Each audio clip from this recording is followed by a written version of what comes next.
Yes, hello everyone. Yes, somebody please ping me if I'm audible so that I can start the session.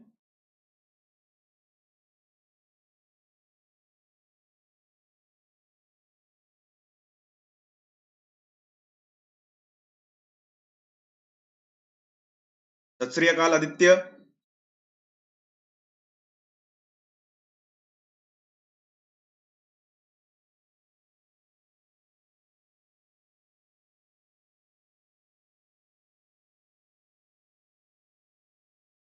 Yes, guys, somebody please ping me if I'm audible. Okay, thank you. Hello everyone. Welcome to Unacademy, India's largest online learning platform. Let's crack UPSC CSE English. Now, before I start the session, let me introduce myself for the people who are new on the platform. My name is Alok Ojha. I have done my engineering from Pune. I have been associated with the field of UPSC since past 6 to 6.5 years.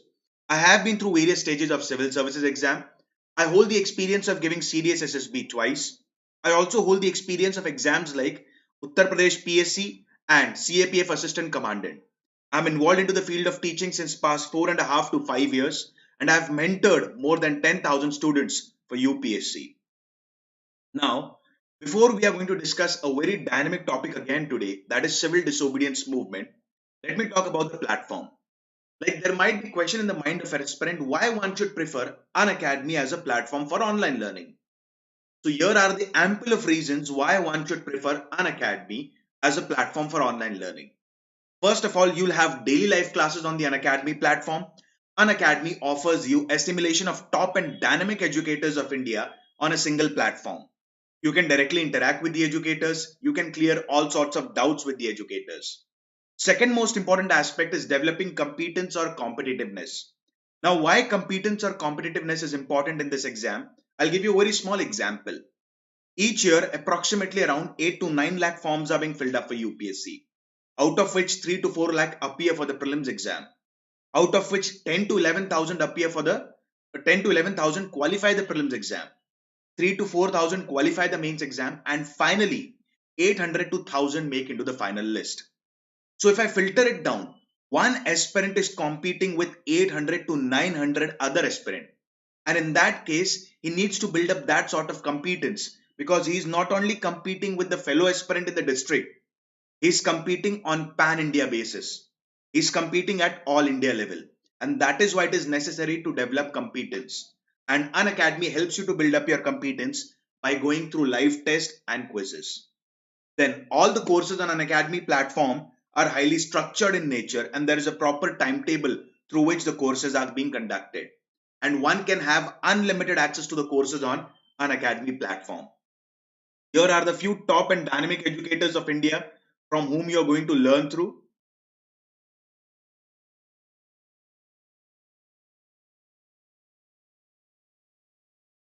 These are the courses being offered on the Unacademy platform.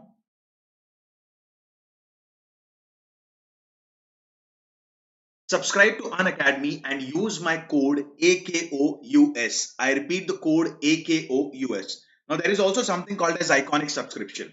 Now what is iconic subscription all about basically?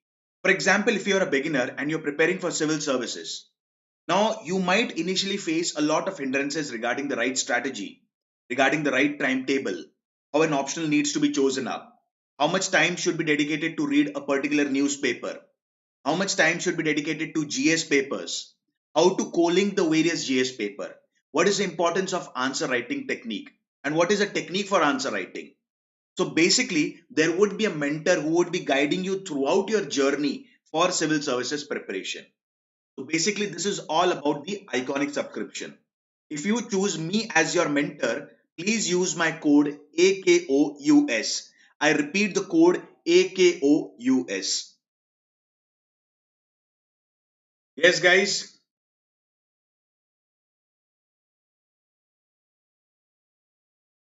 Good evening, Yogesh. Good evening, Anshu. Good evening, Monisha. Good evening, Jayashri. Good evening, Shashank. Good evening, Shipra. Good evening, Sonali. Good evening, Puli. Yes, Puli, I'm fine. Yes, guys.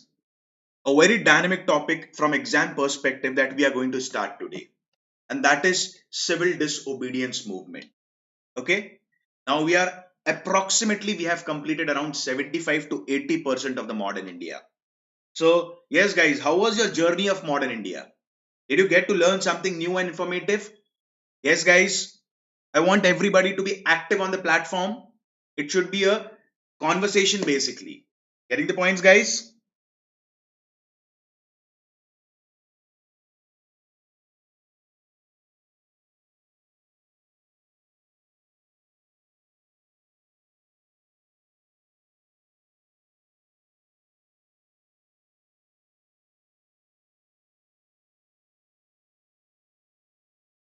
Yes, and one more thing basically. I'm also going to conduct a test basically, so please prepare well in advance for the test. Okay, guys? Okay. Thank you, guys. So I'm informing you, please prepare well in advance for the test so that you are prepared well. Now, let's discuss about the civil disobedience movement. Now, before civil disobedience movement, I have discussed one session that is called as Lahore session. Okay. Now, before there was something called as Lahore session. And in Lahore session, basically, for the first time, Purna Swaraj resolution was passed. And demand for complete independence was passed by Jawaharlal Nehru at Lahore session of the Indian National Congress. Now, basically, MK Gandhi was under immense pressure to start the civil disobedience movement. Now, before launching the civil disobedience movement, MK Gandhi wanted to give one chance to the Britishers so that they can listen to some or the other demands, basically, of the Indian National Congress and give certain, what we say, privileges to the people of India. Now, MK Gandhi put forward before the what we say Britishers 11 demands, and these are referred as 11-point ultimatum. It is called as ultimatum because he also gave a deadline.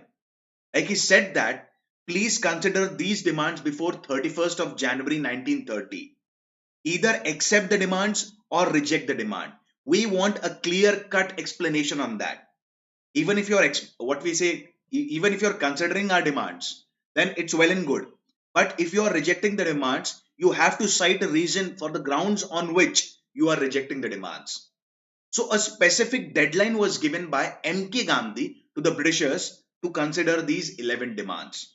And demand did not include complete independence here. Okay. Now, what were the major demands that Britishers, like basically MK Gandhi, put forward before the Britishers? Like basically, the demands have been classified into three categories. In general demands, bourgeois demand, bourgeois means the demands of the industrialist, and the peasants demand. Now let us understand about in general demands. First demand was 50% reduction in the military expenditure. Now why reduction in the military expenditure? Let us understand. Now during the World War I, we have seen the dark side of the Britishers. We have seen the dark side of the colonialism. Every European country wanted to expand its territory, acquire new areas, and exploit the people and the resources of that regions. Now, for the first time, again during the World War I, we also have seen the height of racial superiority of the Britishers during the revolt of 1857. Then we have seen this in the World War I, basically. Now, during World War I, India was indirectly involved in the war. All the resources of India were driven out of India. And that is why there was rise in the prices of essential commodities in India, and maximum amount of money was spent on purchase of weapons. Maximum amount of money was spent on arms and ammunition. And India did not want to colonize any nation of the world. It was the intentions of the Britishers to colonize all the other nations of the world. But India was indirectly involved in it. And in a very methodological manner, India's resources were drained out of India. So basically, the demand was reduction in the military expenditure so that the money that will be left in the administration, the money that will be left could be used for the welfare of the subject. Britishers can spend that money on infrastructure development. health, education, sanitation, agriculture, irrigation, and so on. So this was the first demand. Second major demand was 50% reduction in the expenditure on civil administration. Now, basically, I have told you, majority of the civil servants were Europeans. And these Europeans were paid hefty amount of money in the form of perks, privileges, gratuities, pensions, and salary. And it was a burden on the Indian exchequer. So basically, there should be reduction on expenditure in the civil administration. And again, the same reason being cited, because the money that would be left now could be used for the welfare of the subject. It could be used for upliftment of the nation, which has degraded by now. Then, complete prohibition of intoxicants in India, because maximum number of intoxicants were imported. Like there was foreign liquor that was coming in India, and it had high import duty basically. So one of the major reason again for total prohibition of intoxicant, along with the getting independence from the Britishers, our national leaders were working for cleansing the social evils in the society. Like basically there was one movement like I have discussed yesterday, that is called as perseverance movement. Okay, now what happened basically in that movement? Now it was completely against the what we say alcoholism basically, because alcoholism, the cause of alcoholism is linked to various other social evils. Like a person who is alcoholic, he is also like going for a domestic abuse or violence at his home. So what happens, it are these aspects, these social evils are have a deep rooted links. That is why there should be total prohibition of intoxicant, because along with gaining independence, other goal was reforming the Indian society. Then release of all the political prisoners. Listen to me very carefully. Now basically there were many prisoners who were behind the bars. There were many prisoners who were in the jail, and these like basically it is said that during the non-cooperation movement, these satyagrahis were protesting peacefully.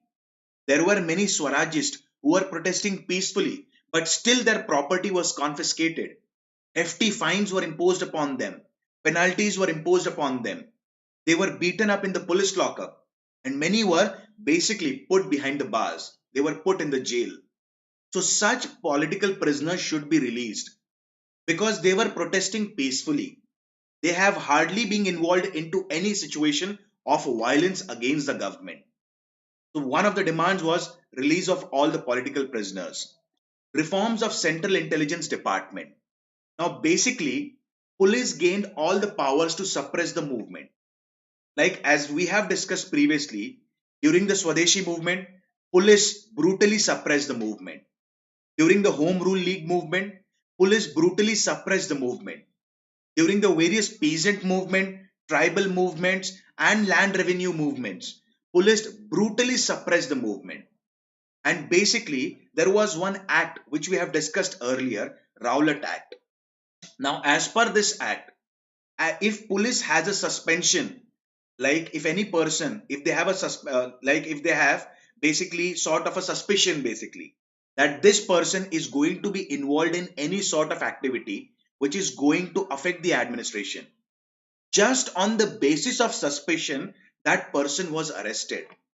He could have been kept in the remand for 2 years without proper trial, without that person being produced in the front of a judge.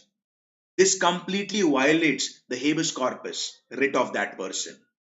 So, here there should be proper reforms in the Central Intelligence Department so that proper information is collected, proper information is analyzed before taking any legal action. So, one of the demands was this. Then, changes in the Arms Act. Law should be similar for everyone, either it be Indian or it be European. Everyone should be similar. Everyone should be same in the eyes of the law. There should hardly be any discrimination on the ground of the basically on the color of the skin, on the religion, caste, or basically Indian or European, because everyone is same in the eyes of law. And now, initially it was decided that only Britishers have the rights to keep arms. Why? Because They said that we are facing threat from the Indians. Like how Britishers were facing threat from the Indians, we Indians were also having a threat from the Britishers. And since the law is similar for everyone, everyone should be given the right to bear arms, at least for self-protection. And secondly, there should be passage of postal reservation bill. Now this will reduce the prices of the postage stamp, which will be a sort of relief to the poor. Now, what are bourgeois demand? Let us understand this. Now, what is bourgeois class? I have already explained previously, but I'm still going to explain this. Like when industrial revolution was in vogue in European countries, there were three major classes. One was capitalist, second was bourgeois, and third was proletariat. I repeat, the first was capitalist, second was bourgeois, and third was proletariat. Capitalist had money and the power. Bourgeois had the money, but they did not had the power. And proletariat were the labor class. They were working class. They neither had the money nor they had the power. So bourgeois are the people who have a strong influence. They are big zamindar. They are big landlords, big money lenders, big capitalists, big industrialists, and so on. Now, what were their major demand? Changes in the rupee sterling ratio and protection of indigenous textile industry. Now let us understand this. Both the points are co-linked. I've discussed these points in Drain of Wealth. I'll repeat these points again. What happened basically? Suppose I'm giving you a small example so that you can easily understand the concept.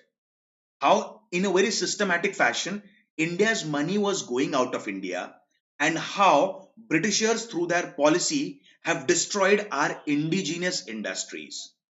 Now, basically, they said that in the name of commercialization of agriculture, Britishers forced our peasants, Britishers forced our farmers to cultivate commercial crops. Now, these commercial crops were in huge demand in the European market, and Britishers, by selling these crops, can accrue huge amounts of profit. Now, what happened basically, our farmers used to get very little out of this profit. Now it is said that basically, suppose if I'm a farmer. Now Britishers have told me to cultivate cotton. I am giving an example so that you can understand. Now they are saying that we are going to take this cotton before the harvest at rupees 5. Now when the cotton crop is ready for the harvest, Britishers are saying that we are just going to purchase this crop at rupees 1. Now cotton is of no use to me now. Now I am forced to sell that cotton at rupees 1 to the Britishers. Now this raw cotton will go to Manchester or Liverpool. Now from Manchester or Liverpool it will go to London. Here it will be converted into a manufactured textile, and again it will come back to India. Now its price is rupees 10. At what price did the Britishers purchase from our farmers? 1 rupees. At what price are they selling in India? 10 rupees. Huge amounts of profit they were accruing. So what this is called as, in a very systematic fashion, this is called as drain of wealth. India's money, India's resources are going out of India. And this has been highlighted for the first time by Dadabhai Nauroji in his book called as Poverty and Un-British Rule in India. Now what happened? At that time, our handicrafts was very, very famous. Like you might have heard about various handicrafts like Kolhapuri Chappal, Dhoti and Dupatta of Gujarat, Banarsi Sari, Chanderi Sari, okay, then Yavatmal Sari. So all like chicken work or chicken kurta of Lucknow, these are our indigenous handicraft. So people started preferring their own handicraft. Why? Because their prices were low, and secondly, this will promote indigenous industry. Now, Britishers systematically destroyed our handicrafts. How? What did they do? I'll give you a very small example. Now, British cloth, I'll give you a small example. Suppose if a British shirt is available at rupees 10 and our Indian handicraft is available at rupees 5, we are going to prefer Indian handicraft. Now, Britishers played a very simple game and a very systematic game to destroy our handicraft. What did they do now? They reduced the prices of their goods. Now their good was sold at rupees 3.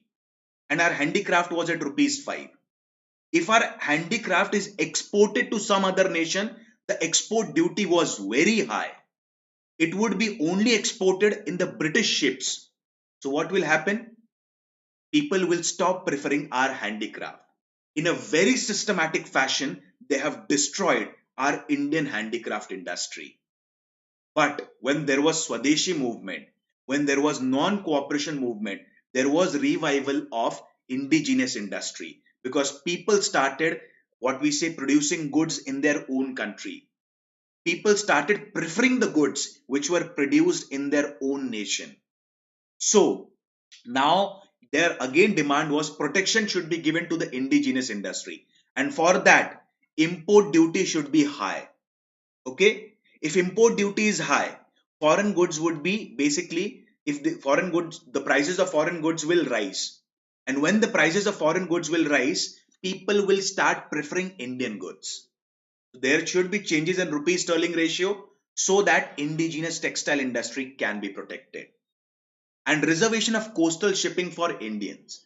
I have told you one simple fact, that if any goods are exported from India and if any goods are exported into India, all these were done through British ships. And this is promoting British trade and industry. Now, another important demand was these goods should be carried in Indian ships. So what will happen? This will promote shipping industry in India. So this was bourgeois demand. Then what was the peasant demand? Let us understand.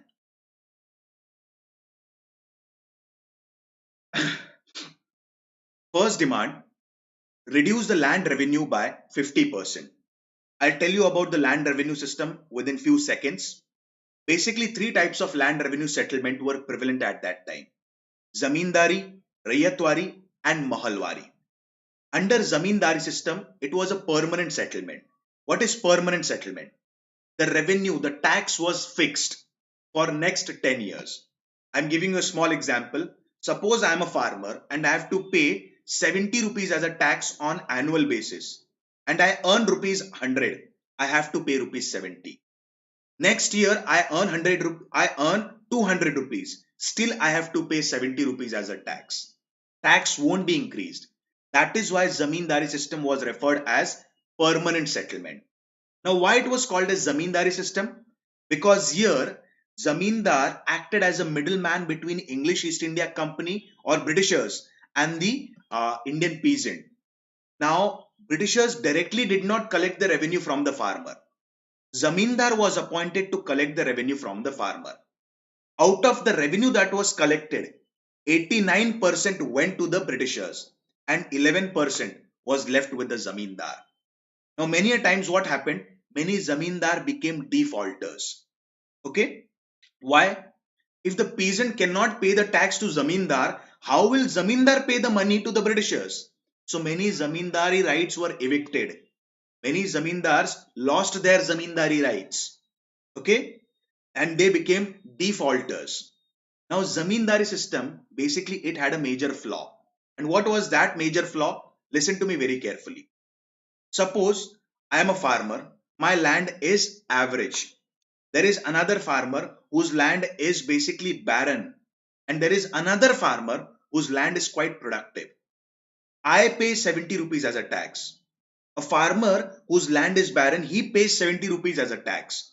Another farmer whose land or productivity is quite high, he also pays 70 rupees as a tax. So isn't this a sort of injustice towards me and the farmer whose land is barren? So this was one of the major flaw in Zamindari system. And like basically 90% of the earning was paid as a tax. Such a huge taxes.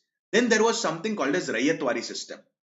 Now here the role of Zamindar was removed. Britishers directly collected the revenue. Britishers directly collected the rent or the tax from the peasant or the farmer. Now basically land was classified into three categories: good, average and bad. The taxes on the land which was having high productivity was high.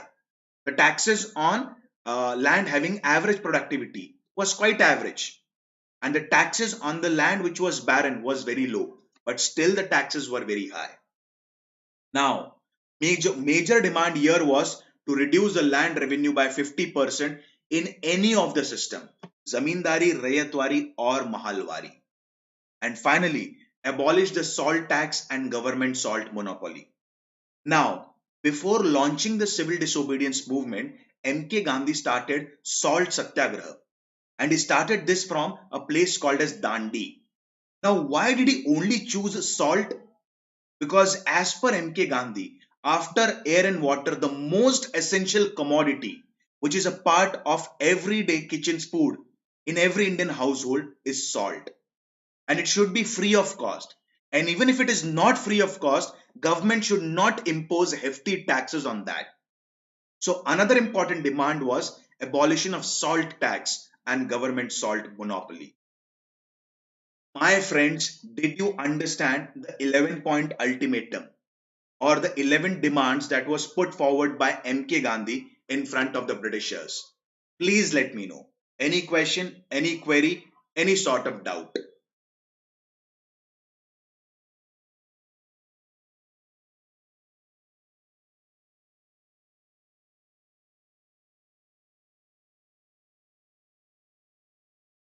Yes, guys. Yes, Monisha. Mahalwari system. Listen to me. As I've told, during in Zamindari system, Zamindar collected the revenue from the peasant and gave it to the Britishers. In Rayatwari system, Britishers directly collected the revenue from the cultivator, individual farmer. In Mahalwari system, Britishers did not collect the revenue from individual farmer, but from entire one unit, that is entire one village. Okay. Now in that village, suppose if there are 10 farmer, Britishers are not going to collect the revenue or the taxes from individual farmer. They will collect the revenue from the entire mahal. They will collect the revenue from the entire village. Getting the points clear? And this system is called as Mahalwari system. Hope so, Monisha, I have made your point clear. Point number 7. Okay. Changes in the rupee sterling ratio. Okay, listen to me very carefully. I have given you a very small example. I have given you a very small example here. Now, basically, if suppose import duty is less, what will happen basically if import duty is less? Now, basically, more goods would be imported into India. Seventh and the eighth point are calling to each other. More goods would be imported into India. And since when the more goods are imported into India, what will happen? Our indigenous goods will have less demand. And there would be hardly any protection given to the indigenous industry. Now, why? Because basically Britishers have reduced basically the prices of their own currency. So people will start preferring the goods that are imported. To basically protect our indigenous industry, there should be change in the rupee sterling ratio. Import duty should be basically high and export duty should be less. Hope so. I have made the point number 7 clear. Yes, please let me know. Aditya, then Satya, Kajal. Yes, Harmeet, what's your doubt?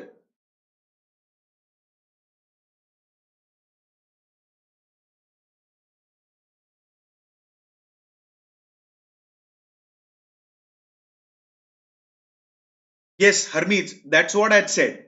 This is how you can basically correlate the point number 7.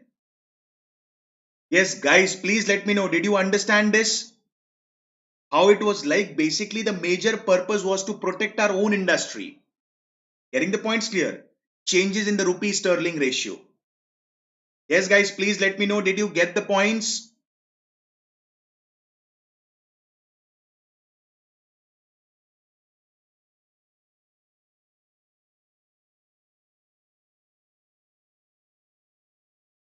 Yes, Harmeet, did you get the point? Aditya, did you get the point? Kajal, did you get the point? Please ping me.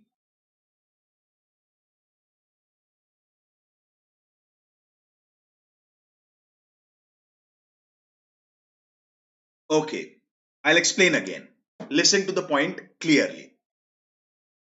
Suppose changes in the rupee sterling ratio. Now, basically, it should be high. Why it should be high?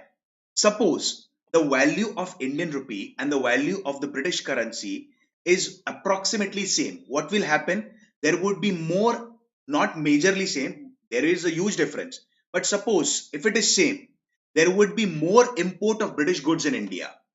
And if there is more import of British goods in India, what will happen? Basically, we will start preferring the British good instead of our indigenous good.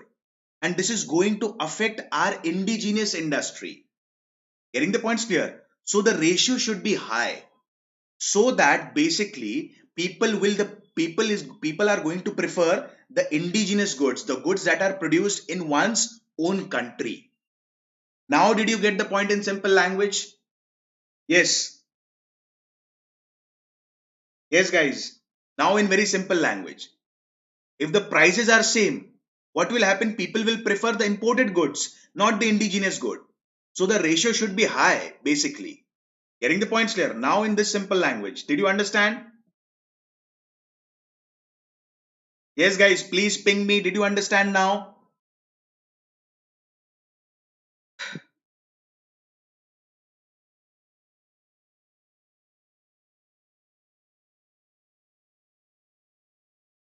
Okay.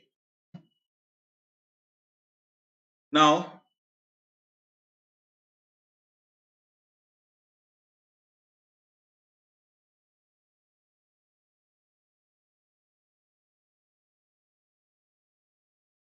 yes, Harmeet, like they used to earn hefty amount of money by exporting. Getting the points clear? But usually what did they do? They took the raw materials from India. Like majority of the industries were developed in Britain and other colonies. Getting the points clear? Like for example, when commercialization of agriculture was introduced in India, Britishers started exporting the goods to European country. Like I had given you a very small example of cotton. But what happened? They took raw cotton from India. The raw cotton was taken to London and it was like converted into a finished textile, manufactured textile in London. So there was a development of industries, capital industries in London and not in India. Getting the points clear? So the ultimate source of the earning lies in India. Hope so, Harmeet, the point is clear.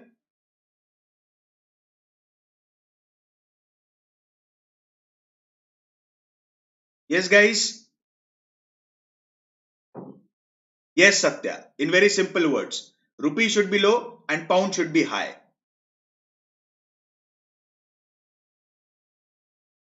Now, let's quickly move to the Dandi March. Now, let us understand about the Dandi March.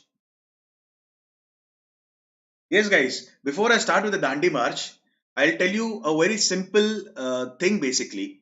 Sometimes, like basically, I was watching a good video basically, it would help you out a lot. A sort of motivational video, just I'll tell you within 1 minute basically. Now, this video was quite useful basically. Like sometimes, whenever we are preparing for civil services, we have all sorts of hindrances in our life. Okay, like sometimes we get distracted from our goal. Okay, like sometimes because of the societal changes around us, we get distracted basically. And specifically during this time, during the COVID-19 situation. So I was listening to a very wonderful story. I would like to share this with you guys. Okay, Aditya, CDM year means civil disobedience movement. Okay, now the story goes like there was one person who was working for an IT company, and now when he was working for an IT company, this person was quite frustrated. And you know, majorly the people who are involved into the IT company are usually frustrated. Okay, so like basically he went to his boss and he said basically he went to the HR and said that I want to resign from the company. Now HRs told him just one single thing. Why do you want to resign from the company? He said one thing. I'm perfectly focusing on my job, basically. I'm perfectly focusing on the coding aspects, but there is a lot of negativity around me. So basically, the boss said, what sort of negativity you have? He said that there are people involved who are focusing less on the work and focusing more on the politics. So that's why I want to resign from the work. There is all sort of negativity which is hurting my personal life as well. This was said by the person to the boss. So I want to resign from the job. Okay. And now he said, okay, you want to resign from the job? It's your choice. But do one thing basically. Okay. Now, what's that one thing basically? Uh, Fill a glass of water till the brim. Okay, till the complete top level, and go and encircle the entire office without spreading even a drop of water on the floor. Now, this person was, is a boss gone mad or something like? But he was like, ki, chalo, although I'm resigning the job, but still I'll do this last work for him. He took a glass of water and he like encircled the office thrice basically, without dropping even a single drop of water on the floor. And he kept the water and he kept the glass there. The boss asked him, why didn't you, what we say, why there was any outfill of water on the floor? He said that my complete focus was on the glass. So the boss gave him a very simple answer. He gave him a very simple reply. Did you understand what I meant to say? Yes, guys. Did you get the story?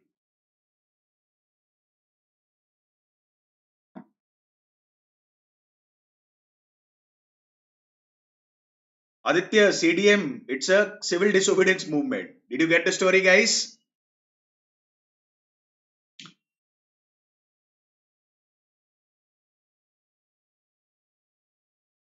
Now, let's discuss the Dandi March. Yes, stop listening to the others. Just focus on the work.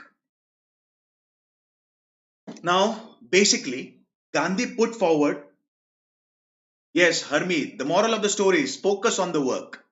Forget about the negativity around, basically. Getting the points clear. People are going to criticize the work, people are going to talk, but the major aspect is focus on the work. Okay, let's come back to Dandi March. Now, when Gandhi presented 11-point ultimatum, 11 demands before the Britishers hardly relented to any of the demands of the Gandhi. Now, the entire Congress Working Committee, getting the points clear, gave the entire onus on MK Gandhi that you have to decide whether to start the movement or not. So basically, Gandhi decided to launch the civil disobedience movement. And before launching the civil disobedience movement, he wanted to conduct a salt satyagraha. Now, what happened basically? Why did he choose salt? I have told you previously. Because as per the philosophy of MK Gandhi, after air and water, the most important necessity of life, the most important necessity of one's food is salt. That is why MK Gandhi chose salt basically as a part of his satyagraha activity. Now, the background for salt satyagraha lies here. Basically, since salt is a very essential commodity, it should be free of cost or very minimal price should be there for that. And apart from that, Britishers are imposing hefty amount of taxes on that salt. Now, in 1882, British like basically in 1882, Britishers controlled the manufacturing of salt. They had the monopoly over manufacturing of salt, and they started imposing hefty amount of taxes on production of salt. Now, what happened? Despite the commodity that should be made freely available to the people, or it should be available at very minimum price, you are imposing heavy amount of taxation on that salt. Now, basically, this formed the genesis for salt satyagraha. Now, basically, on 12th March 1930, Gandhi started a salt march from his ashram, basically Sabarmati ashram in Ahmedabad. And now in Sabarmati ashram, he took a vow. He took a pratigya, he took a pledge that until and unless if the movement becomes successful, until and unless India gains independence, I'm not going to return back to the basically Sabarmati ashram in Ahmedabad. Now, along with 80 satyagrahis, he left Sabarmati ashram and he was moving towards Dandi. And now he was followed by 80 satyagrahis. On the first day, he covered 21 kilometers and he reached a village called as Aslali in Gujarat. As soon as he reached a village in Aslali, now villagers were involved in all sorts of activity. Like, for example, if there are 80 satyagrahis, they have covered 21 kilometers on the first day. So they are going to take a rest for 1 or 2 days. So their entire expenses like food, their staying place, the all sorts of amenities that should be made available to them. This was done by the satyagrahi. Now, when he reached the village Aslali, it is said that MK Gandhi addressed the crowd of 4,000 villagers. And basically, after he addressed the crowd of 4,000 villagers, everyone was surcharged with enthusiasm and patriotic zeal for the nation. Now, he moved from the village Aslali, and now more 4,000 people were added into the rally. More people got added into the basically the satyagraha of the MK Gandhi. How many people started? It was 80. Now, when people were observing, journalists have mentioned in their reports, journalists had mentioned in their newspaper that when MK Gandhi and entire salt satyagrahis were walking, it seems like a white river was flowing. Why? Because everyone was wearing the white cloth. Like women were wearing the white sari, and the men were wearing white, what we say, dhoti and kurta. And they were basically behind their leader, MK Gandhi. Now, Sarojini Naidu also joined the MK Gandhi for the Salt Satyagraha March. And like it is said that many people resigned from their government jobs. Many lawyers gave up their practices. Many teachers resigned their government jobs and joined the MK Gandhi in Salt Satyagraha. And finally, on 6th April, MK Gandhi reached Dandi. He picked up the salt from the coast and said, "With this, I shake the foundations of British Empire in India." I repeat, he said, "With this, I shake the foundations of British Empire in India," and asked the Congress Working Committee to start the Salt Satyagraha movement throughout India and nationwide. Yes, now before launching the Dandi March, MK Gandhi gave certain instruction to the people. First of all, wherever possible, people should start Salt Satyagraha and be a part of the civil disobedience movement. There should be picketing in front of liquor shop and foreign clothes shop. And my friends, the picketing should be completely peaceful in nature. Like MK Gandhi, all the movements of MK Gandhi are usually based on twin pillars of non-violence and satyagraha. Okay? So basically, there should be, you are going to picket in the front of liquor shop. You are going for a peaceful protest. I have used the word peaceful protest. There shouldn't be any violence involved during the protest. Getting the points clear? There shouldn't hardly be any violence during the protest. So, and it is said that people should refuse to pay any sorts of what we say taxes. Secondly, civil disobedience and non-cooperation. What is the major difference? During non-cooperation, basically, Indians are not going to cooperate with the Britishers. For example, if you have made government schools and if we are students, we are going to boycott the government school. If we are teachers, we are going to boycott the government schools. If we are lawyers, we are going to boycott the law courts. But during the civil disobedience movement, if people feel that the laws are unjust, they are derogatory and against the rights of the people, these laws could be broken in a peaceful manner. There shouldn't be any violence involved in it. So government servants can resign from their post, and it should be, all the things should be voluntary in nature.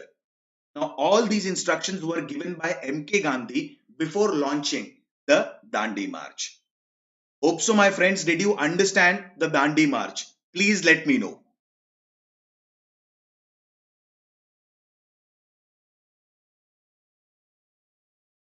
Yes, guys, please let me know.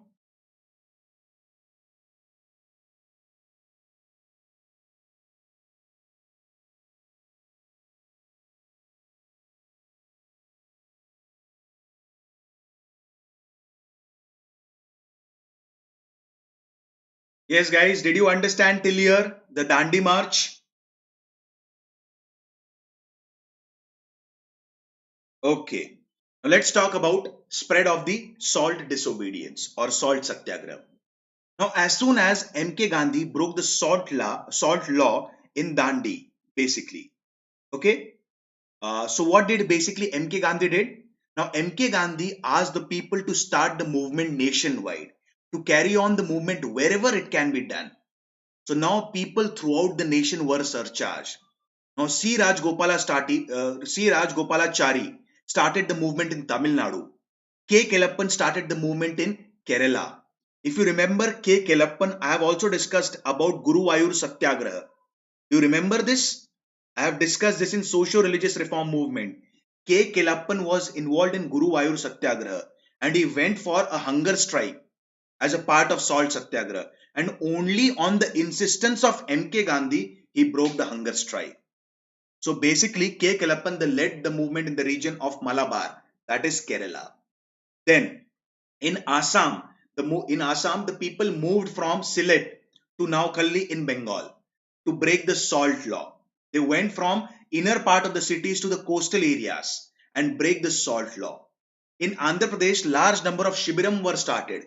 Large number of camps were started so that people could be sensitized on various issues. Like Andhra Pradesh again is a coastal state, and people, peasants, tribals, every section of the Indian society needs to be sensitized about their rights. This was a major role that was played by Shibiram. Now, basically, in camps, there were basically many leaders who used to address the local people on various issues. These people were gathered in the movement to increase the patriotic zeal among the people of India. Now, what happened during this time? After the Dandi March, M.K. Gandhi wanted to conduct a raid on Darshana salt mill, which was located in Gujarat. Now, before conducting a raid on Darshana salt mill, M.K. Gandhi told about the raid to Lord Irwin. And Lord Irwin wanted to avoid any conflicting situation at this point of time. Now, Lord Irwin basically, what did he do? He basically wanted to, he arrested M.K. Gandhi at that time so that the raid could not be conducted. But Kasturba Gandhi ji and Abbas Tayyab ji, a 76-year-old person, he conducted the raid on Darshana salt mill. Although the raid was not that successful, later on again the raid was conducted by Sarojini Naidu and many other leaders. But at that time, the raid was conducted by Kasturba Gandhi and Abbas Tayyab ji. Why? Because by now M.K. Gandhi was in jail. He was put behind the bars. He was imprisoned. And when the news came that M.K. Gandhi was arrested because he was going for a peaceful protest in front of Darshana salt mill, okay, and just without any proper inquiry, without any proper investigation and analysis, Lord Irwin arrested M.K. Gandhi. This news spread like a wildfire throughout India. And basically, there was protest, massive protest in Bombay, Delhi, Calcutta, Solapur district of Maharashtra, and so on, against the arrest of M.K. Gandhi. Immediately after that, Congress Working Committee sanctioned two major aspects. First thing, non-payment of revenue in Rayatwari areas. I have told you basically Rayatwari system. In Rayatwari system, Britishers directly collected the revenue from the peasant or the cultivator. There was no zamindar. Now the revenue was very high.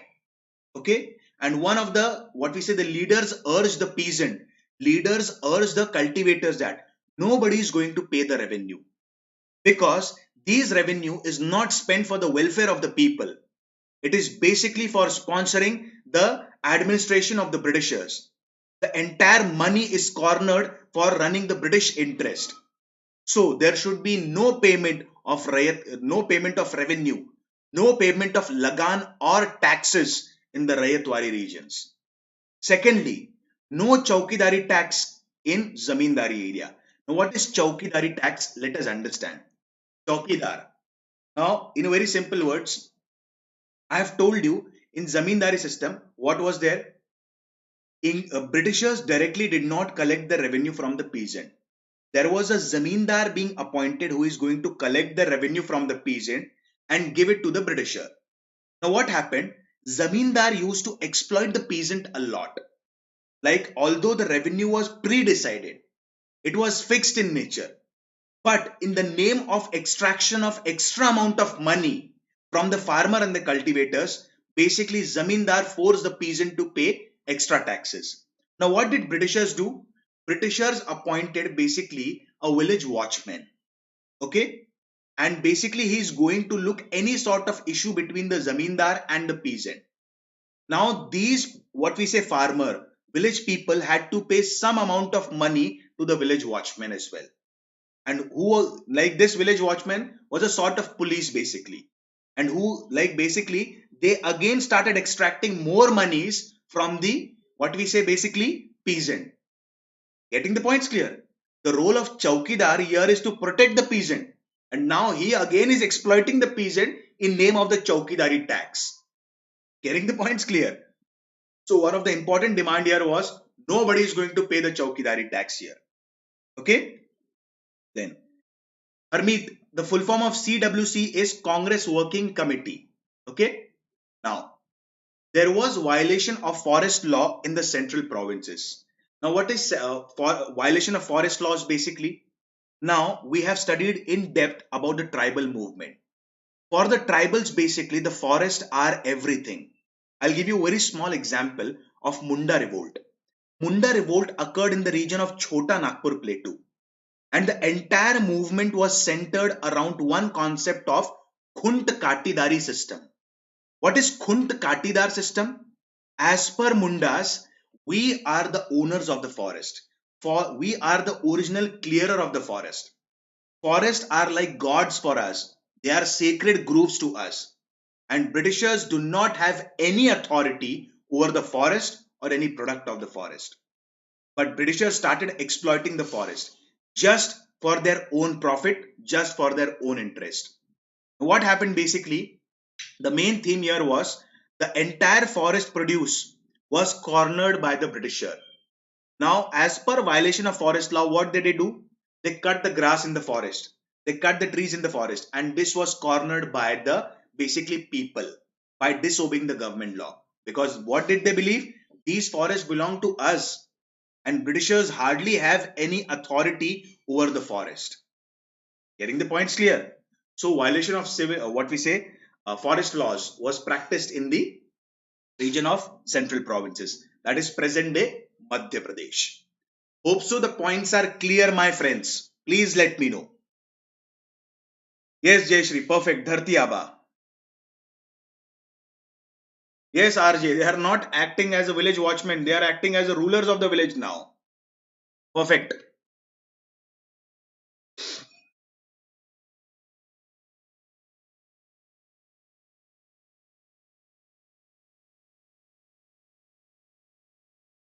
Yes, many rebellions. All the tribal rebellion. RJ, all the tribal rebellion was cornered around the same event. Santal rebellion, then what we say Munda revolt, Ho uprising, Khasi uprising. Everything was for the forest right. Okay.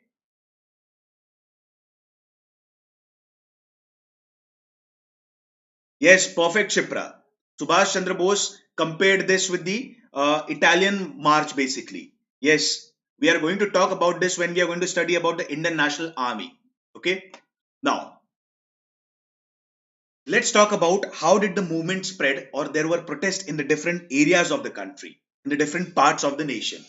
Now, revolutionary activities again started taking place during this time. And one of the activities was Surya Sen Chittagong Armory Raid took place in Bengal during this time. Surya Sen Chittagong Armory Raid, let us understand. Basically, Surya Sen had planned to raid the armory, to raid the ammunition center of the Britishers at a place called as Chittagong, which is located in East Bengal. Now, basically, he raided the armory here. And what did he do after raiding the armory? He broke the entire communication system. He broke the railway lines. Why? Basically, after conducting the raid, when they are going to run away from that place, Britishers are going to chase them. But when the entire telecommunication system, telegraph system is basically blocked, then if the railway lines are cut, they could not be chased. Getting the points clear? So Chittagong Armory that was conducted by Surya Sen during this time was very successful. Okay. And basically they said that later on Surya Sen was arrested, a trial was conducted and he was hanged basically. But initially the raid was very successful. Now in the northwest frontier province, there was rise of a movement called as Khudai Khidmatgar. We are going to discuss in the later part of this session today itself what is Khudai Khidmatgar. Khudai Khidmatgar basically means servants of God. And this movement was started by Pakhtun or Pashtun tribe in the northwestern part of India, specifically on the borders of India, Afghanistan, and Pakistan. Now, basically, one of the leaders of them was Khan Abdul Ghaffar Khan. And like it is said that he initially went to the Muslim League to work along with them. But Muslim League did not work along with them. Now Khan Abdul Ghaffar Khan started working with the Congress. And the major reason for starting Khudai Khidmatgar was to reform the Pashtun society. But later on, their main goal, their main objective was independence of India. And Khan Abdul Ghaffar Khan started supporting Indian National Congress in its activities. Now it is said that he became so, what we say, during civil disobedience movement, Khan Abdul Ghaffar Khan played a very major role in the Northwest Frontier Province and the region of Peshawar.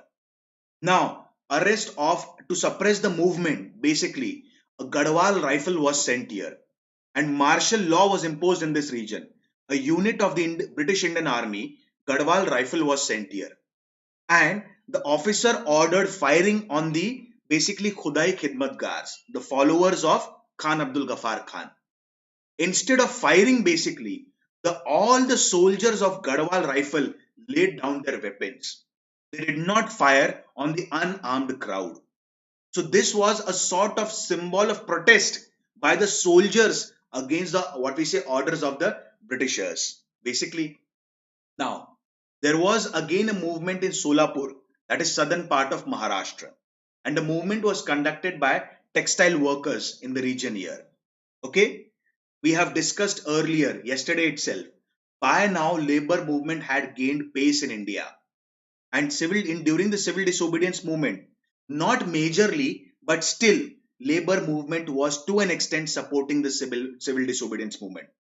I have used the word not majorly, but to an extent, labor movements were vogue during the civil disobedience movement.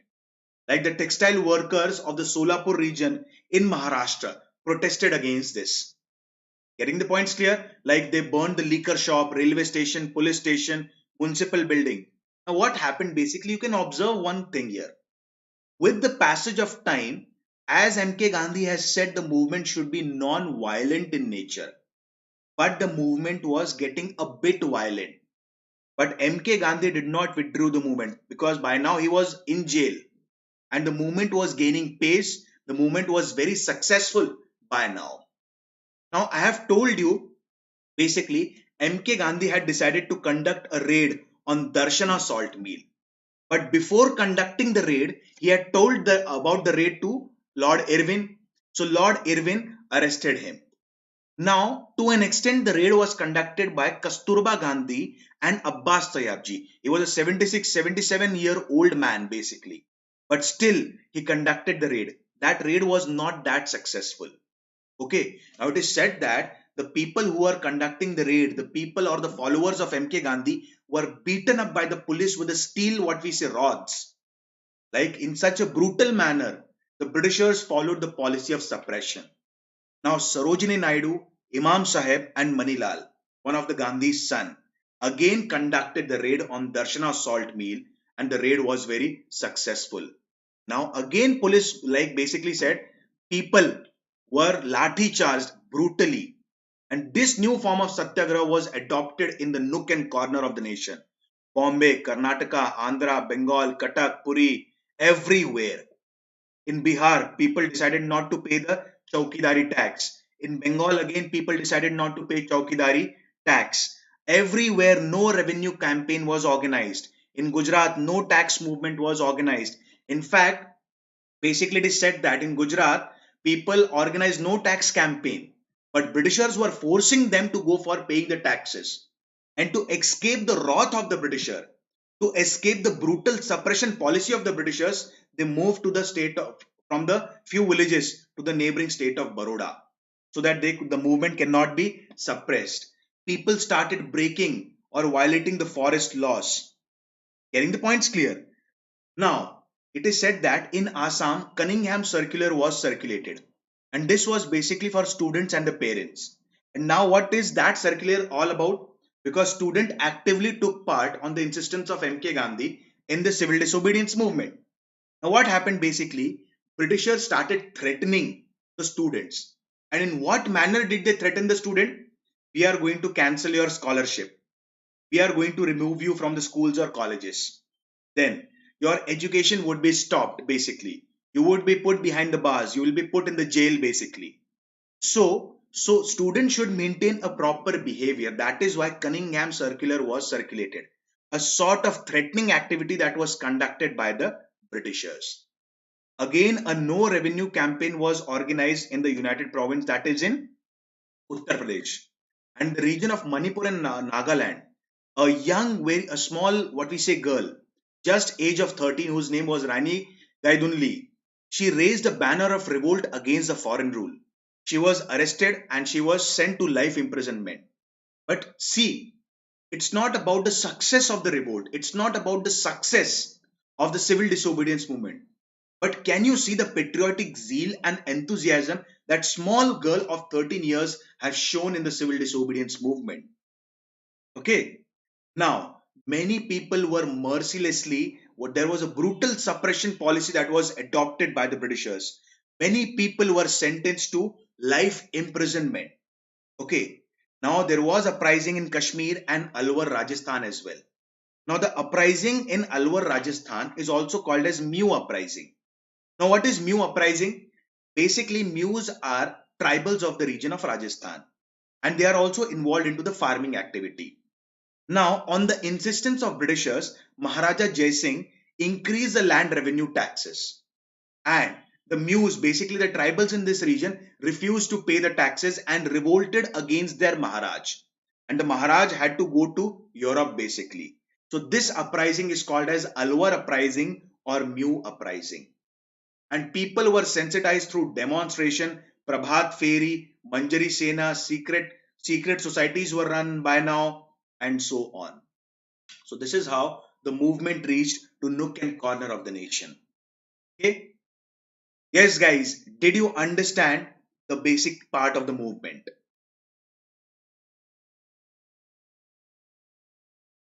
Yes, Satya, the raid was very successful, but as usual, Britishers followed a very brutal policy of suppression. They came up heavily on the people who were mutinying. Okay.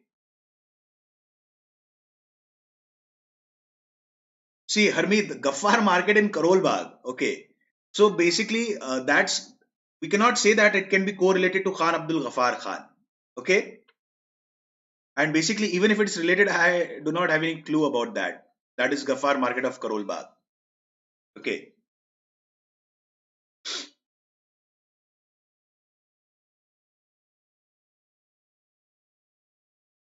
Yes, guys, did you understand this?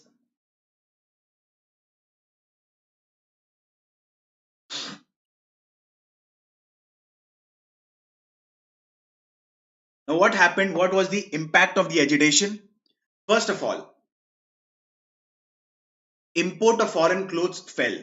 Why? As I've told you previously, in the Swadeshi movement, in the non-cooperation movement, and again in the civil disobedience movement, people started preferring indigenous goods. People started preferring those goods which were produced in our own country, which were produced in our own nation. Getting the points clear? So basically, there was import of foreign clothes fell. Import of other items fell because people started preferring basically indigenous goods or goods produced in our own country. Then as I've told you, people picketed in front of liquor shop. They boycotted foreign liquor. So what happened basically? The income from land revenue fell. Why? Because people decided we are not going to pay any revenue. We are not going to pay chowkidari tax. Okay. There was picketing in front of liquor shop. Liquor shops were burned down. So what happened?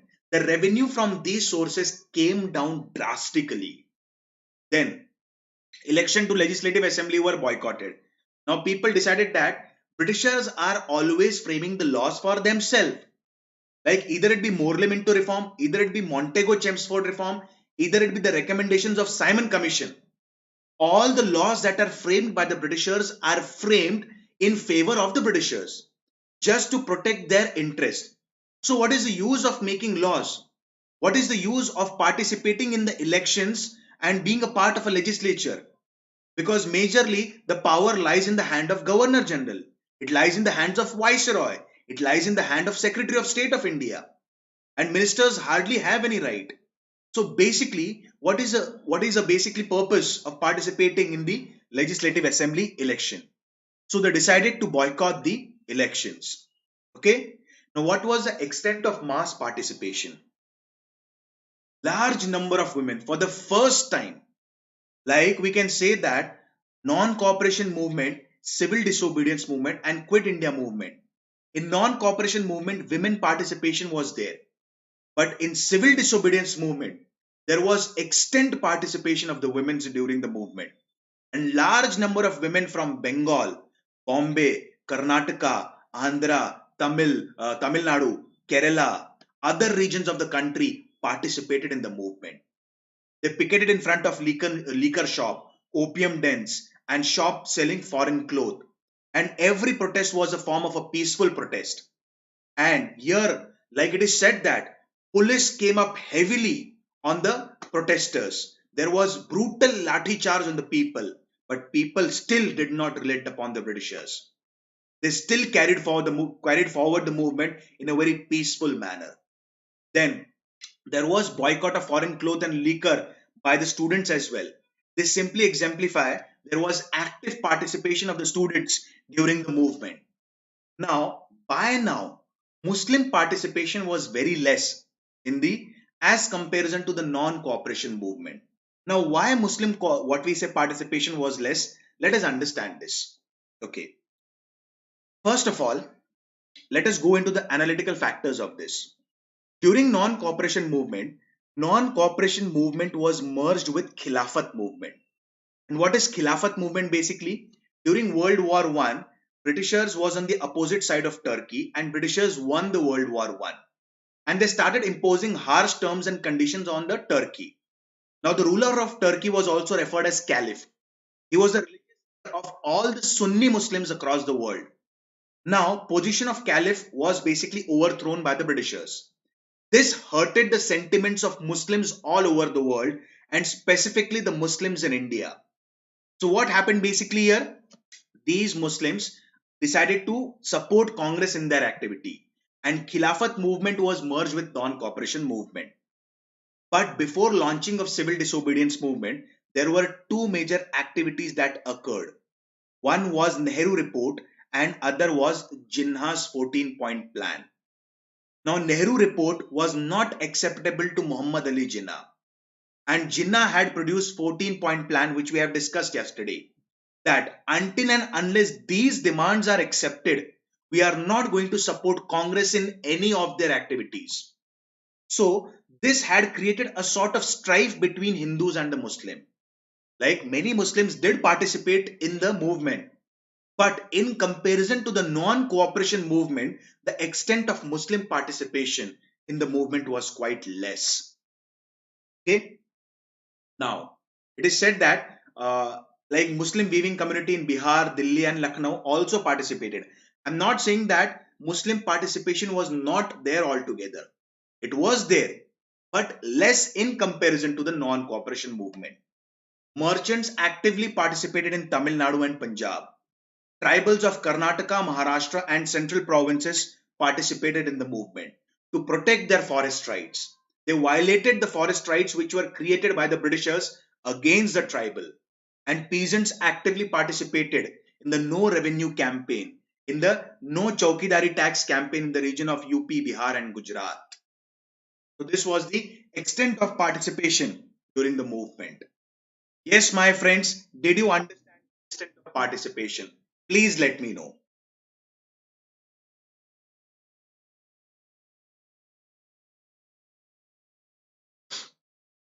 Yes, guys, did you understand this?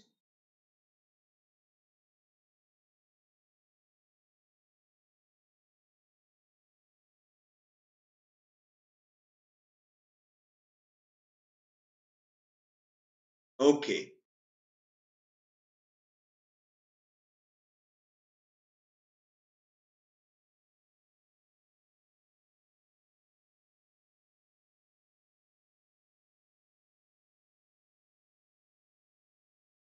Now let us understand the government response. What happened? Now, Britishers became very serious. Why? The reason behind that, at this point of time, civil disobedience movement became quite successful throughout the entire nation. And secondly, labor movement was going on throughout the nation at this point of time. And now Britishers had to compulsorily take the issue very seriously. So what did Lord Irwin said basically? Viceroy Lord Irwin suggested round table conference which was to be held in London. We are going to study 3 round table conferences tomorrow. Okay. So round table conference which was to be held in London, and basically now he announced that our goal is to give dominion status to India. Dominion status is like the self-government. In very simple words, we have discussed this ample of times earlier. What is dominion status like? Basically, you are free to choose your own dignitaries. You are free to frame your own rules and regulation, your own laws. But you are not going to detach yourself from the Britishers. This is self-government or dominion status. Now, Viceroy Lord Irwin said that we are ready to give dominion status to India.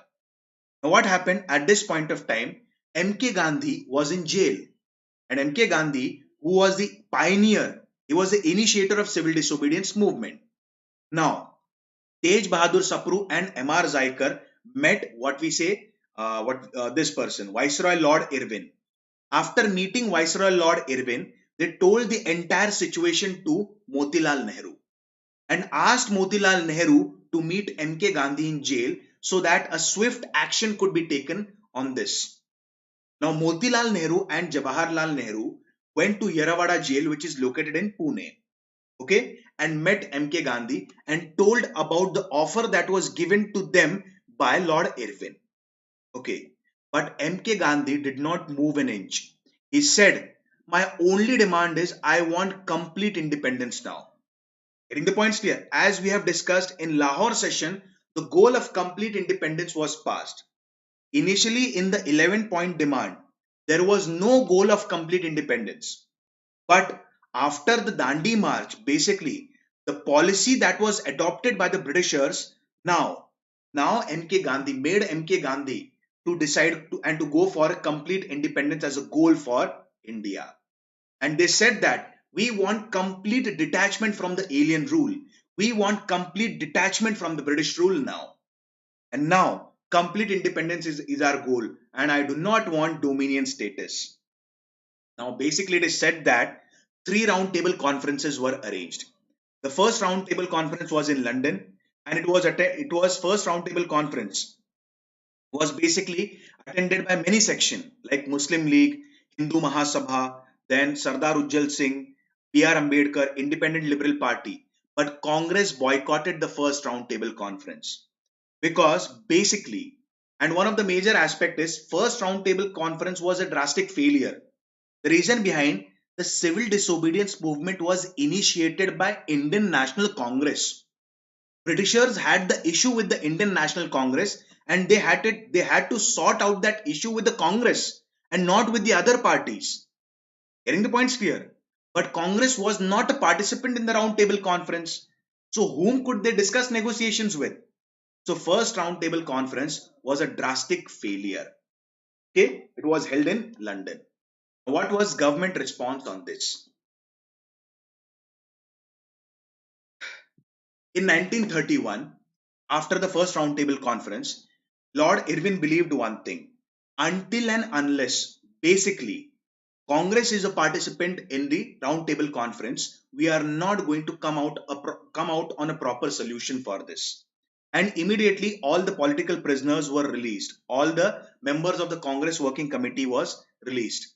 And after this, there were certain negotiations between MK Gandhi and Irwin, which is referred as Gandhi-Irwin Pact. Now, to stop the civil disobedience movement, Gandhi accepted certain demands of Lord Irwin. And basically, Gandhi accepted certain demands of Lord Irwin. And Gandhi should participate in the round table conference in London. Congress should participate in round table conference in London. So basically, Lord Irwin also accepted certain demands of MK Gandhi. So this is called as Gandhi-Irwin Pact. Now, what did Irwin accepted on behalf of Gandhi? Which demands of MK Gandhi were accepted?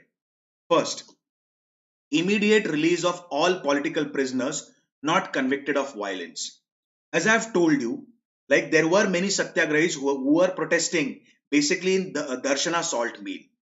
There were many satyagrahis who were protesting in the salt laws, breaking the salt law in various parts of the country, like in the region of Karnataka, in the region of Andhra, in the region of Tamil Nadu, in the region of Kerala. Many satyagrahis were arrested.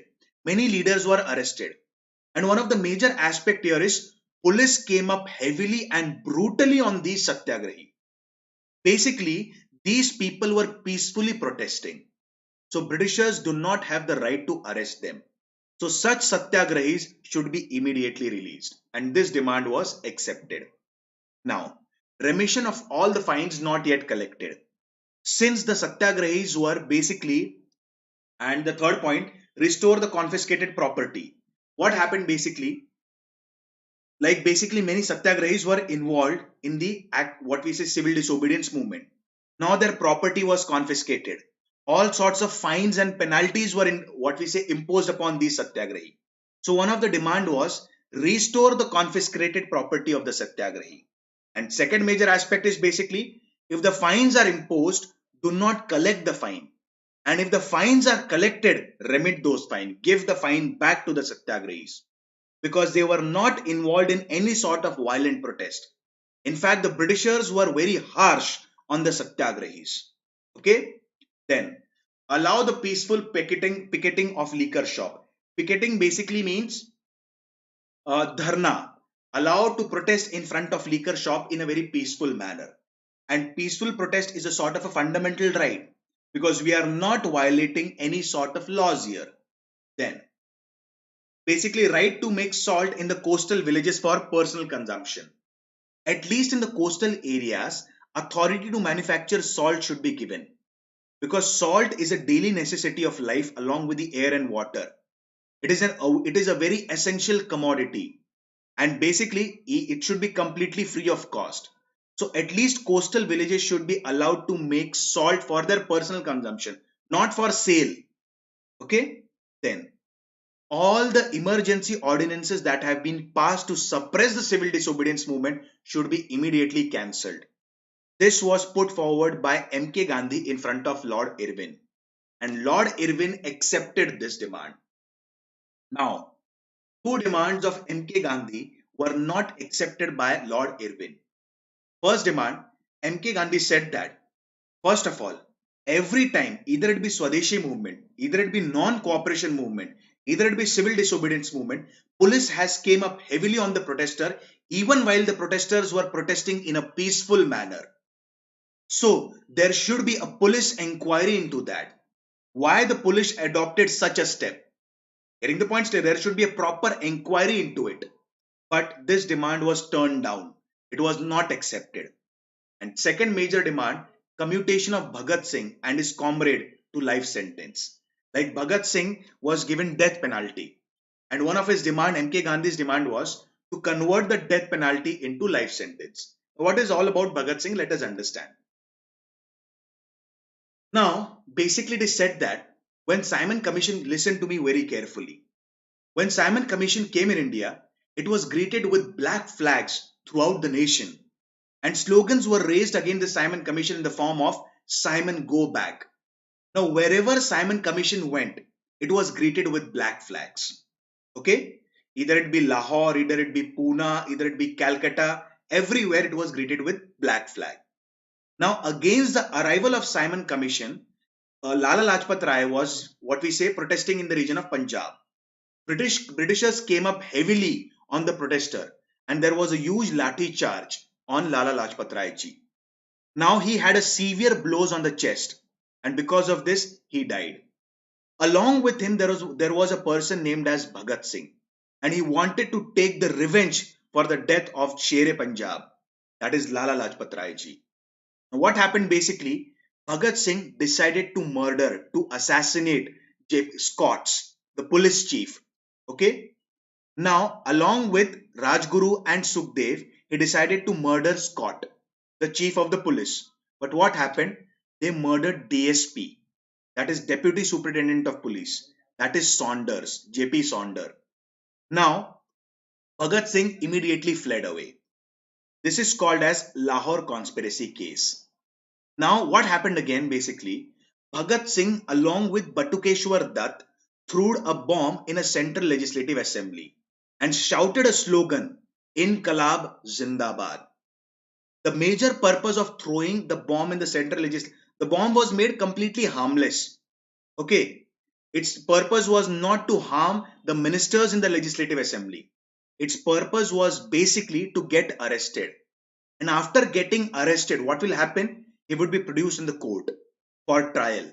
And when he will be produced in the court, he will use the medium of a court to sensitize the masses throughout the India about the policies of the Britishers. Now, what happened basically? He was put in the jail. Now, when Bhagat Singh ji was put in the jail, he observed the condition of the people. He observed the condition of the what we say prisoners in the jail. It was very derogatory. They were living in very unhygienic condition. Now, Bhagat Singh ji started a hunger strike in the jail. And on 64th day, Jatin Das became the first martyr. Nobody had water, nobody had food for continuous 60 days. Now it is said that Bhagat Singh ji, Rajguru and Sukhdev, they were given death penalty. They were hanged to death at a very young age. And basically it is said that M.K. Gandhi tried for commutation of the sentence of Bhagat Singh to life imprisonment. But this demand was turned down. Now, it is said that M.K. Gandhi sometimes have been criticized by many historians in this aspect. Like M.K. Gandhi could have forced the Britishers to convert this into life imprisonment. But M.K. Gandhi did not do this so. Sometimes M.K. Gandhi is also criticized on this aspect. And what did Gandhi accepted on the behalf of Lord Irwin? Temporarily to suspend civil disobedience movement and to participate in second round table conference that is going to be held in London. My friends, did you understand the civil disobedience movement? Please let me know.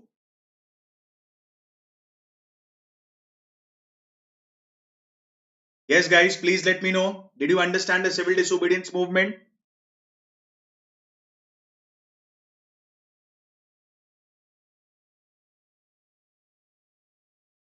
Yes, Aditya, Bhagat Singh ji was not released.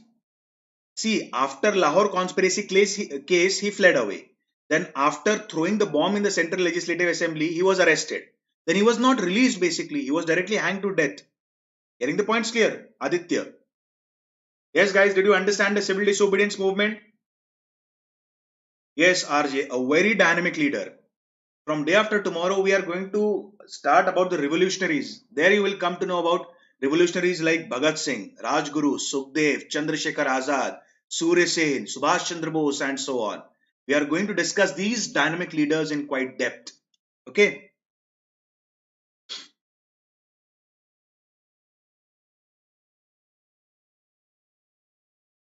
See, Satya, M.K. Gandhi did not suspended the civil disobedience movement. Okay. Major aspect here was civil disobedience movement lost its fervor. Why? Because in the second roundtable conference, there was hardly any output. In third roundtable conference, Congress did not participate. Getting the points clear? And now what happened basically to an extent? I have told you in the start itself basically that Gandhi had vowed that until and unless I gain complete independence, I am not going to come back to Sabarmati Ashram. So he did not go back to Sabarmati Ashram. He settled at Wardha Ashram, which is near Nagpur. Getting the points clear? And now he was planning for another movement now. Hope so the point is clear, Sardar. Satya.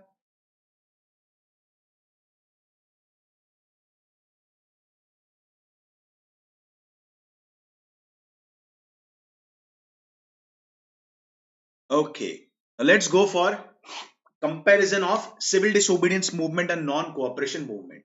Guys, in fact, after so much of explanation, you can easily go for comparison between non-cooperation and civil disobedience movement. But still, we are going to go for it. What was objective of civil disobedience movement? Complete independence. We want complete detachment from the alien rule. And what was the objective of non-cooperation movement? That is remedifying the Punjab wrong and Khilafat wrong. If you remember, like Jallianwala Bagh massacre and Khilafat movement that we have discussed a while back. So basic demand was Britishers should show regret to what had happened in Punjab. Britishers should go for remedifying the Punjab wrong. Okay, that was a demand in non-cooperation movement. But complete independence was a demand in Khilafat, civil disobedience movement. Okay, I have told you in non-cooperation movement, basically it was not cooperating with the government. For example, if Britishers have created law courts, and if I'm a lawyer, I'm not going to go for a practice. If Britishers have created government schools and colleges, and if I am a student, I'm not going to attend the government schools and the colleges. So that is not cooperating with the Britishers. But here what happened? Breaking the laws which were unjust and derogatory. I had given you a very small example. Breaking of forest laws. Isn't that so? So breaking the laws which were completely unjust. Then we have discussed a while back, Muslim participation in this movement was comparatively less in comparison to the non-cooperation movement. And we know the reasons behind that. And the two major reasons were Nehru report and Jinnah's 14-point plan. We have discussed this a while back. Okay. Then participation of women, industrialists, peasants was greater in civil disobedience movement in comparison to the non-cooperation movement. The number of satyagrahis that were arrested were 3 times in civil disobedience movement than non-cooperation movement. Suppose if 30,000 satyagrahis were arrested during the non-cooperation movement, now it was approximately around 90,000 to 1 lakh satyagrahis who were put behind the bars. Okay. Then Congress was organizationally more stronger now. Congress was working in a very systematic pattern. Getting the points clear? In comparison to the non-cooperation movement. So this is majorly about the difference between civil disobedience movement and non-cooperation movement. Yes, guys, did you get the points? Please let me know.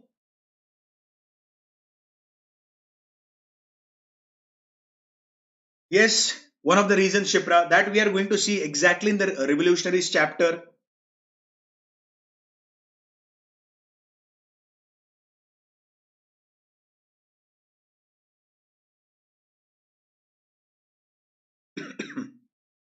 Okay. Yes, guys, did you understand civil disobedience movement? Please let me know.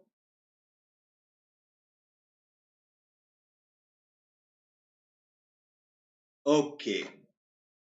Now, let us go within very short. It will hardly take 5 minutes now. Muslim Nationalist Party.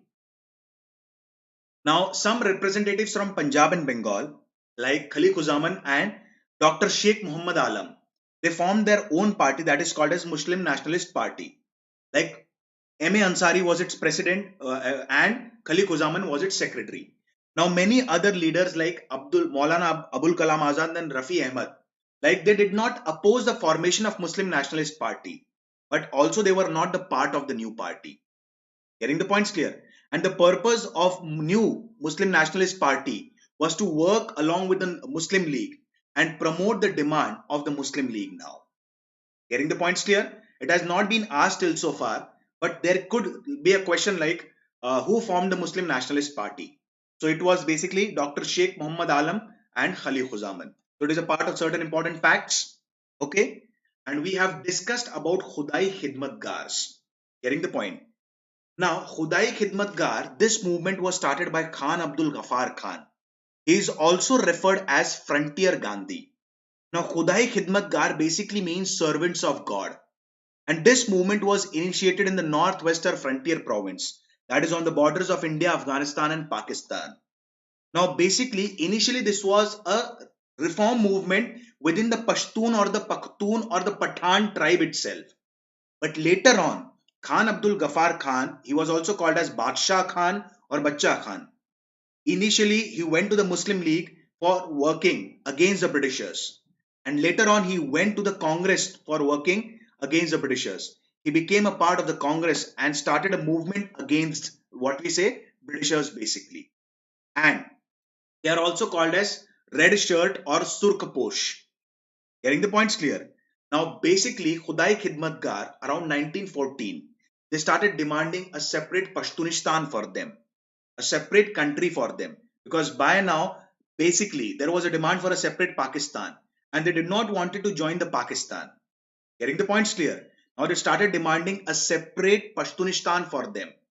Getting the points clear? But this demand was refused by the Britishers. So Khan Abdul Ghaffar Khan, we have discussed, if you remember in the course of civil disobedience movement, I have discussed about the role played by Gadwal rifle. During the civil disobedience movement, basically Khan Abdul Ghaffar Khan played a very major role, okay, in the region of Peshawar and Northwest Frontier Province.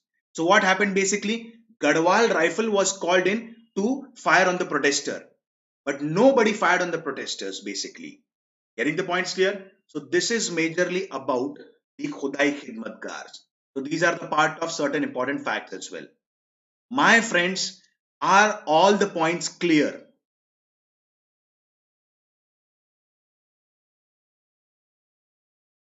Yes, every leader has played a very dynamic role in independence of India.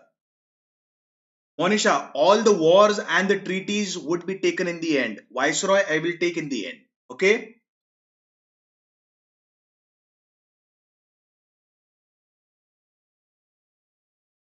Yes, guys, did you understand the points? Please let me know. Okay. Please write down today's question. How many of you are practicing answer writing seriously? Please let me know. Yes, Shipra.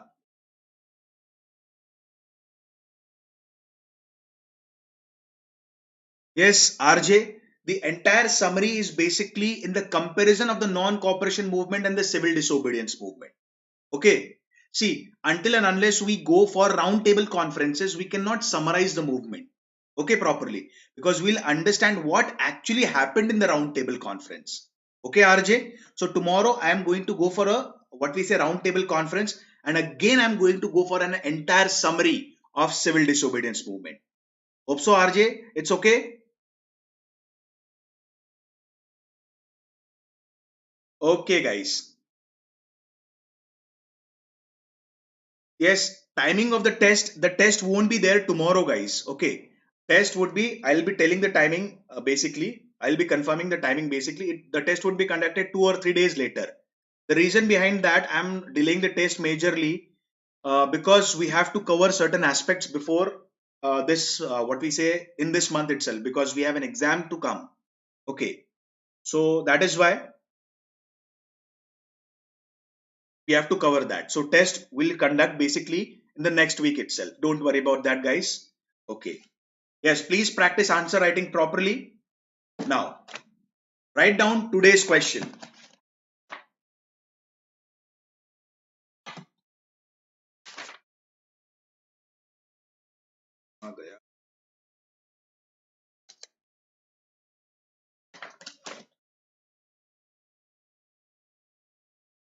Yes, guys, please write down today's question. Civil disobedience movement was much more dynamic in comparison to non-cooperation movement from the perspective of mass participation. Civil disobedience movement was much more dynamic than cooperation movement from the perspective of mass participation. Comment 150 words, 6.5 minutes. Okay, guys?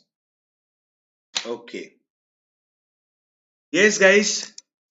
Subscribe to Unacademy, and if you like my lectures, please use my code AKOUS. I repeat the code AKOUS. Thank you and have a very, very nice day.